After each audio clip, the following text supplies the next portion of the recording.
Fala galera, tudo bem com vocês? Eu sou o Eduardo Messias e sejam bem-vindos a mais um vídeo aqui no meu canal. E hoje eu estou aqui com uma presença mais que especial, né? Eu vou deixar você se apresentar, meu pai, para ele. Olá pessoal, sejam bem-vindos. Eu espero que ao assistir esses vídeos vocês estejam bem. Eu sou Eline Mariane, sou casada há 6 anos, tenho 34 anos e faço parte da Renovação Carismática Católica aqui da nossa paróquia com o grupo de oração Oráculo do Senhor. Primeiro de tudo, a gente precisa entender qual é a diferença entre um namoro santo e um namoro tipo do mundo, um namoro banalizado assim. Tá. O namoro santo é aquilo que a gente precisa buscar, né? Talvez seria muito fácil a gente pensar nessa resposta tentando olhar para a realidade que a gente vive, né? Quando a gente observa os namoros que a gente vai chamar de namoro mundano, né? O namoro que rotineiramente a gente encontra, né? Que são a maioria, infelizmente. É aquele namoro muito permissivo, é aquele namoro em que tudo pode, em que tudo a gente deve fazer e conhecer. É aquela coisa que não há muito limite, né? É aquele namoro em que a gente se dá ao outro como que aquele momento precisasse ser eternizado, né? Eu entrego tudo de mim ao outro, né? Geralmente são esses namoros em que a gente encontra muita coisa de pecado, né? A gente vê pessoas assim que perdem muitas vezes ou estragam a sua juventude, a sua vida adulta muitas vezes com esse tipo de namoro, né? Então esse é aquele namoro que a gente vai chamar de um namoro mundano, né? É um namoro em que está muito longe de ser aquilo que agrada a Deus, né? É um namoro que não há a busca das virtudes, não há o desejo de santidade e muito longe fica o desejo de céu, né? Que é o que a gente vai ver naquele namoro que ele é chamado namoro santo, ou pelo menos é um namoro que busca essa santidade, né? Que é aquele namoro que está baseado, sobretudo, na presença do Senhor, né? A gente precisa entender que não só no namoro, mas na vida do trabalho, na sociedade, na nossa vida social, no nosso convívio familiar, a gente precisa estabelecer o Senhor de Jesus. Então, para um namoro santo existir, a primeira coisa que precisa acontecer é o Senhor de Jesus, né? Ele precisa ser o centro desse namoro, né? Então, o namoro santo é aquele que busca a virtude. E são tantas, né? A virtude da paciência, da caridade, do respeito ao outro, da obediência, da temperança e tantas outras virtudes que a gente pode vir aqui citar. E uma muito importante que a gente encontra, talvez não a principal, mas uma muito importante no namoro santo é a vivência da castidade, né? É a gente buscar ser do outro, mas acima de tudo ser de Deus, né? E a gente precisa nesse contexto, sabe, Anne, não sei se cabe nesse momento, pensar um pouquinho nessa questão da castidade, que a gente muitas vezes entende a castidade como uma total privação da relação sexual. E não é só isso. Isso é uma parte da castidade, mas ela não é apenas isso, né? Eu me torno uma pessoa casta quando eu vivo a temperança em muitas coisas da minha vida, e não só na minha sexualidade, mas na minha forma de ver, na minha forma de falar. É muito importante a castidade. Mas eu posso ter um namoro que não exista relação sexual, mas eu posso ter um namoro que eu adultero pelos meus olhos, pela minha forma de falar com o outro, às vezes até uma espécie de carinho que a gente muitas vezes verbaliza coisas que são muito intensas. Então, isso não é santidade, né? A gente pode ter a castidade pela privação do sexo, mas a castidade leva também a gente muitas vezes a pensar, não é só a castidade que faz o namoro ser santo, né? A busca pela espiritualidade, pelo respeito do outro, por entender que o outro também é amado por Deus e que, acima de tudo, ele é amado por Deus, né? Então, assim, é importante buscar um namoro casto, muito importante, mas ele é parte de um namoro santo, né, que tem muitas outras coisas. Acho que é isso. Exatamente.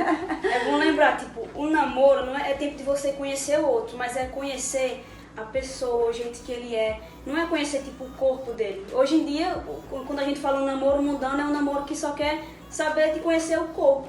Só quer saber de usar o outro pelo próprio prazer. E isso não é da vontade de Deus, e isso faz muito mal para todos nós. né, para as pessoas que vivem. Muito mal, e assim, e é importante a gente entender, sabe, Anne, que esse momento de namoro é um momento de construção, né? É também um momento de espera, seja, a gente... É uma coisa importante, eu fico pensando que uma das maiores virtudes para a gente alcançar o céu é a paciência. Porque tudo na vida da gente passa pela virtude da paciência, né? Eu preciso ser paciente para esperar uma pessoa certa.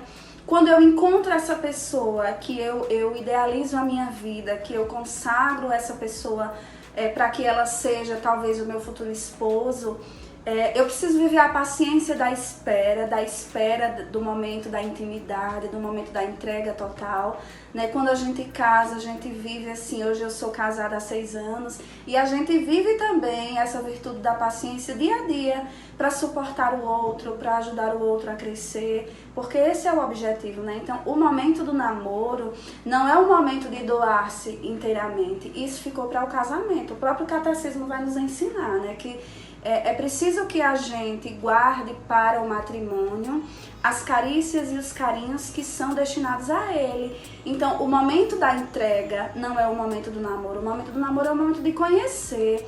É o momento de você pensar se é realmente aquela pessoa que você quer construir família.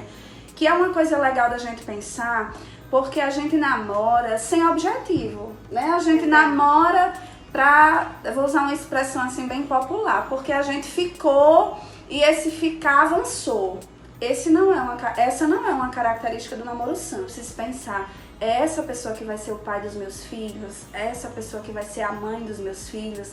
Então é isso que o namoro traz pra gente. É esse primeiro degrau que a gente sobe e ali a gente vai conhecer, a gente vai se enamorar, a gente vai aprender a dialogar, que é uma coisa muito importante no namoro. Às vezes a gente beija tanto, sabe, Anne?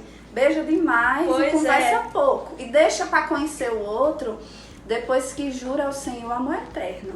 E aí fica bem difícil. É muito importante eu conhecer primeiro antes de jurar que vai ser eterno, viu, minha gente? Exatamente. Espero para conhecer depois do casamento. Conhecer primeiro a pessoa, tal, com quem você vai casar.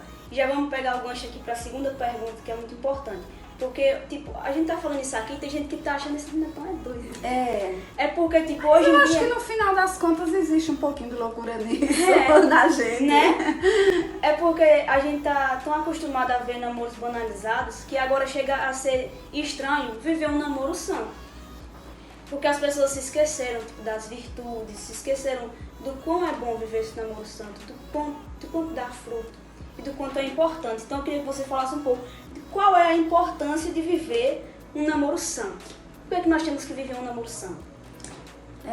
Principalmente, primeiro, quando a gente vai discernir a nossa vocação, e eu entendo que a minha vocação é um chamado a viver o matrimônio, eu preciso entender que tudo na minha vida precisa me destinar ao céu, né? E a gente vai falar isso repetidamente, porque tudo que a gente busca precisa nos levar a Deus, precisa nos conduzir a Deus.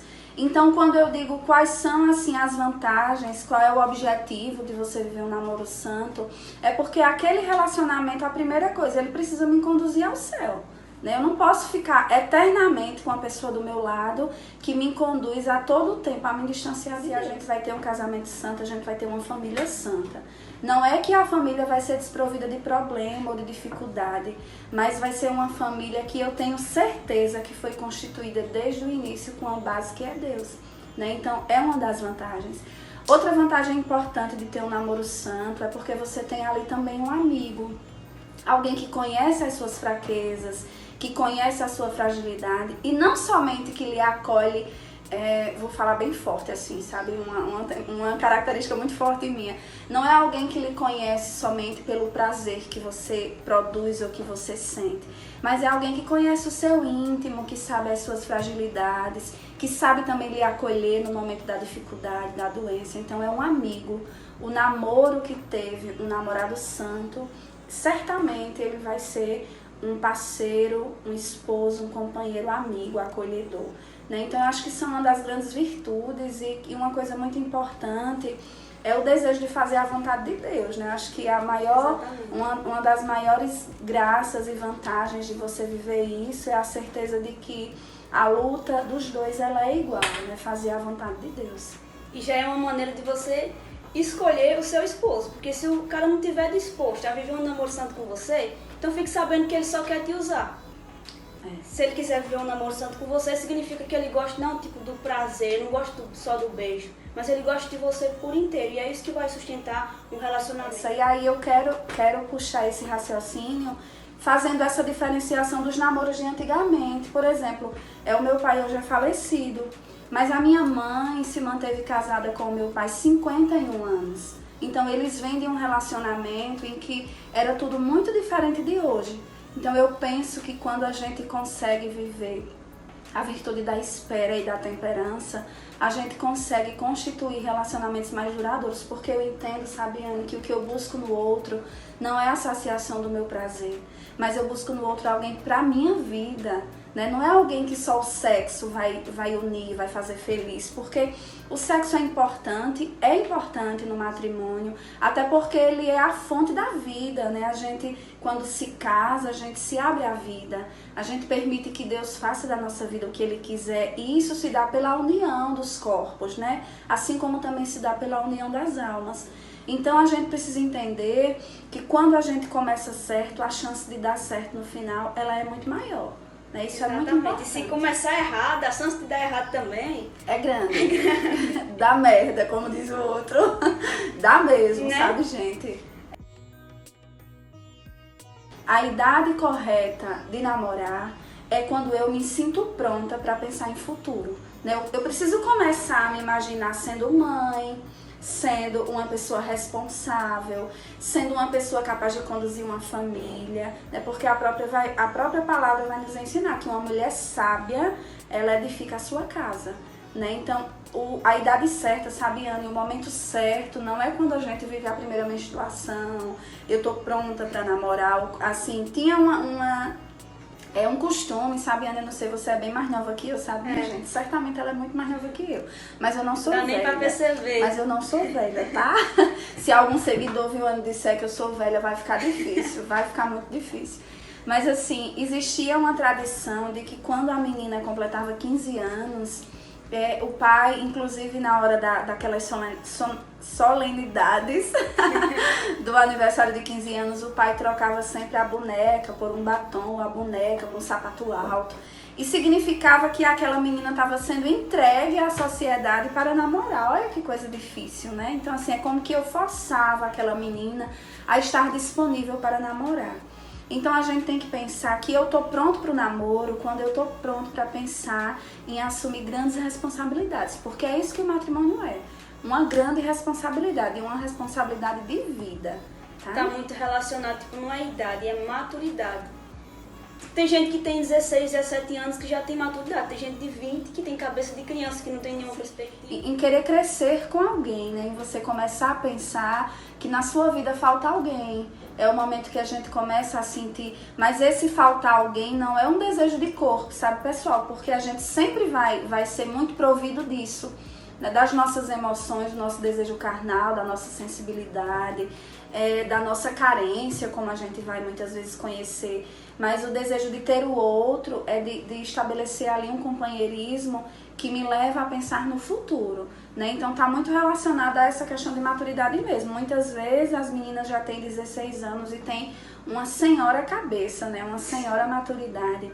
E que talvez esse seja o momento de você pensar em alguém e começar a construir esse caminho.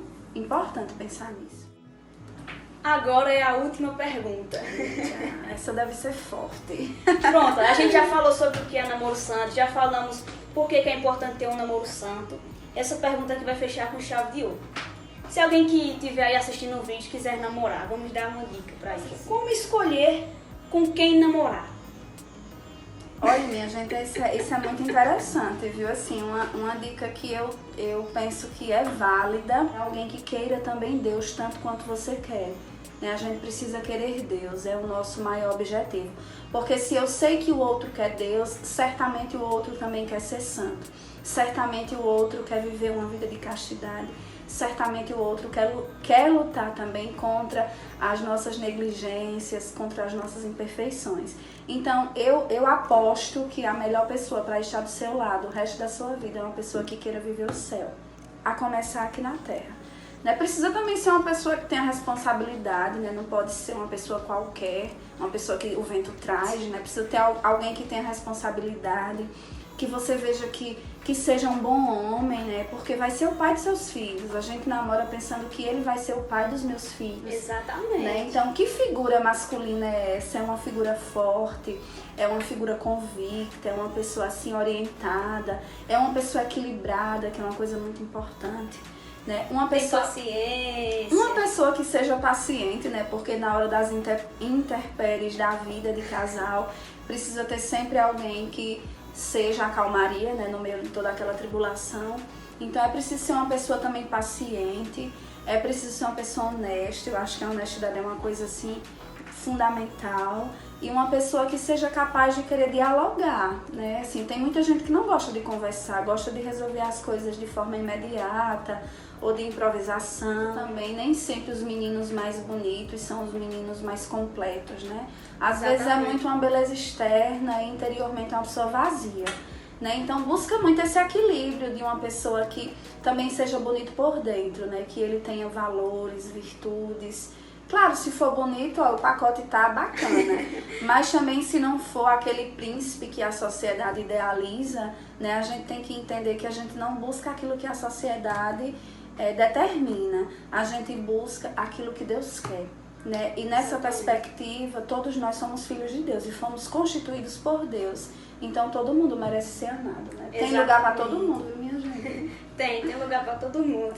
E a beleza, assim, ela vai, um dia ela acaba, a beleza exterior.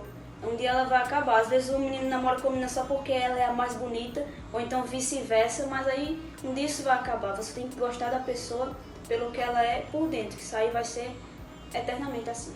Exatamente.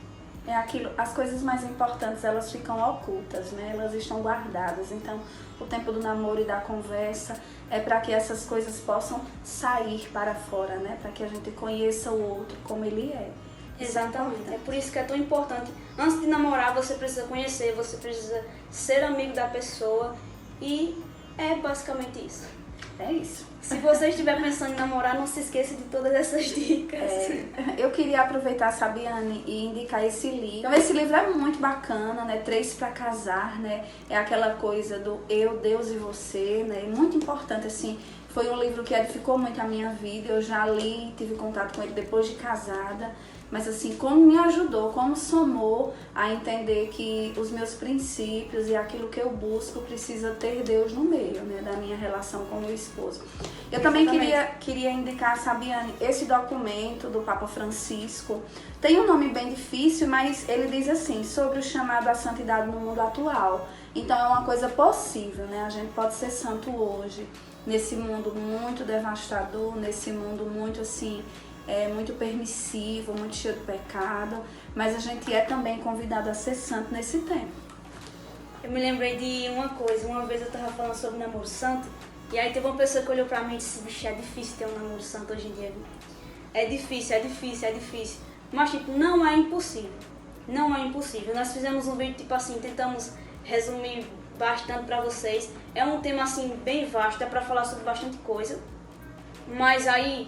a intenção é que vocês procurem depois saber mais coisas, procurem saber mais sobre esse assunto e que se apaixonem mesmo por isso. Tem aqui livros também que eu quero indicar. Tem esse livro aqui do professor Felipe Aquino, que fala sobre o namoro. Esse livro é maravilhoso. Fala tudo que a gente vai aprofundar muito tudo que a gente falou aqui. Vai falar com quem namorar, o que é o namoro, o que é o verdadeiro amor. E ela me falou um pouco sobre a castidade também, que tipo, daria um bom vídeo. Que a gente pode fazer quem sabe é o próximo, né? E tem esse livro aqui também que eu li, que é Os Castos e os Gastos. Esse livro aqui vai falar sobre os ganhos e as perdas. Será que vale a pena viver a castidade? Esse livro é muito maravilhoso, ele trata esse tipo de assuntos muito bons. Então, se você puder adquirir, procure livros, procure vídeos e procure viver isso na sua vida, porque você não vai se arrepender. Isso aí. Né? Fazer a vontade de Deus na nossa vida é a melhor coisa. É só assim que nós seremos felizes de verdade. Amém. Obrigada, pessoal. Eu quero agradecer a Anne pelo convite. Oxi, assim. Pra mim é uma coisa bem difícil, assim, embora a gente tenha esse hábito de conversar muito, mas o fato de gravar é uma coisa nova, né? Mas eu tô muito feliz e eu espero, assim, em Deus que aonde esse vídeo chegar, ele possa edificar a sua vida. Principalmente se você for um jovem, se você ainda não começou a viver a sua vida do namoro, se você ainda não encontrou alguém, se você está na espera, está na expectativa. Eu desejo que esse vídeo assim seja para você uma porta que o Senhor esteja abrindo e que você busque essa pessoa também em oração.